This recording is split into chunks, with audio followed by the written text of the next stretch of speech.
Good morning, everybody. Good morning. I had to have the chamber guarantee that there would be nobody playing an organ if I run long. The last time I had some chamber remarks, I got played off the stage, so might happen again. Bear with me. My name is Nathan Litt, and I'm a account director at Quill Creative, which is a creative agency in Oshkosh, and we service the Fox Cities and beyond, and we're very proud to be members of the Fox Cities Chamber. I've been fortunate to be recognized as a Future15 recipient in 2015. I see many other fellow Future15 recipients in the room this morning, and last year, 2017, I had the great honor of being recognized as the Young Professional of the Year for the Fox Cities. So before I talk a little bit about the importance of Future15 in the program, I'll give you a little bit of background. I think it's been touched on a little bit here this morning, but Future15 is an award recognition given out by Pulse in the Chamber to recognize young professionals who excel not only within their places of work, but also how they give back to the community. And they also have to positively influence the quality of life in the Fox Cities.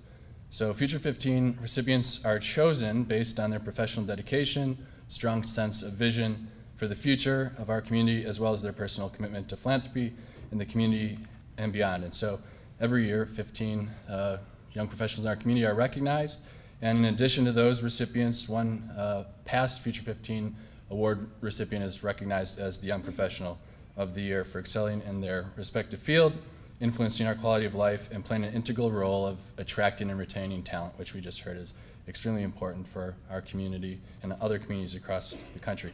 So for me personally, these awards have been, professionally and personally, a very big honor, quite a humbling experience, and they've caused me to continue to want to go out and do more and invest more in our community. And I think that's important because that means I'm staying here and fellow young professionals are staying here. We're not going to go to bigger markets. It's going to be the Fox Cities. So that's extremely important. But I also think that it's important that we have these programs and that the Chamber and Pulse has these programs because it makes a very strong statement, a strong and visible statement that young professionals and emerging leaders in our community matter, and it goes beyond lip service. And why is that important? Well, it's going back to the talent recruitment, attraction, and retention of these young professionals, emerging leaders in our community.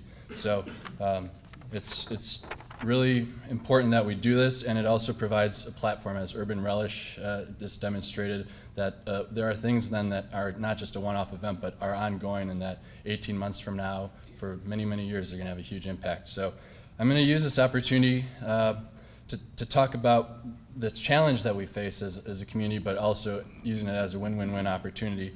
And so for the fellow young professionals that are in the room, we need to keep standing up, speaking out, sharing our vision and how we want our future in this community to be.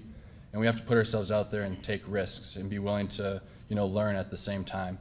And then for those in the leadership positions in this room, the decision makers, I think it's important that you continue to share your vision, but also listen to others. Try to be open to new ways of doing things. Reach out and extend a hand to the up-and-comers in your business or organization, and give them an opportunity to not only be at the table, but to be heard and to be included. And then for everybody here this morning and for the community, let's challenge ourselves to look at who is seated at the table, and whether it's in our place of employment, the organizations we belong to, our clubs and teams, and make a really concerted effort to invite members of the community, and this is where Harmony Pizza is so great, that aren't at the table right now. Ask them to be present and participate.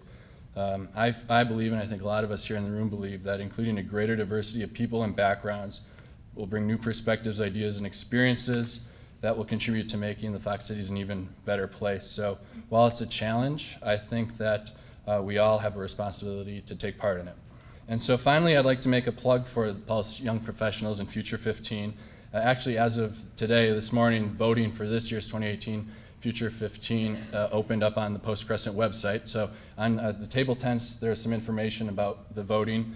But in a quick summary, more than 100 young professionals have been nominated this year for Future15 recognition. Nearly 60 submitted applications, and now there are top 25 that through online voting, which counts for 10%, will be narrowed down to 15 to be recognized at an event in March at Outer Edge in Appleton. So put that on your calendar and make sure you vote once per day today through the 28th of January, and then the results will be announced. And I know I've seen a few of the nominees for this year in the room this morning, so congratulations to everybody. But thanks for your time, and I don't hear an organ playing, so we're good. So now please help me welcome Sean Volk, Lexington Halsey, Lucas Frank from the Little Chute School District to speak on behalf of your future Fox Cities. Thank you.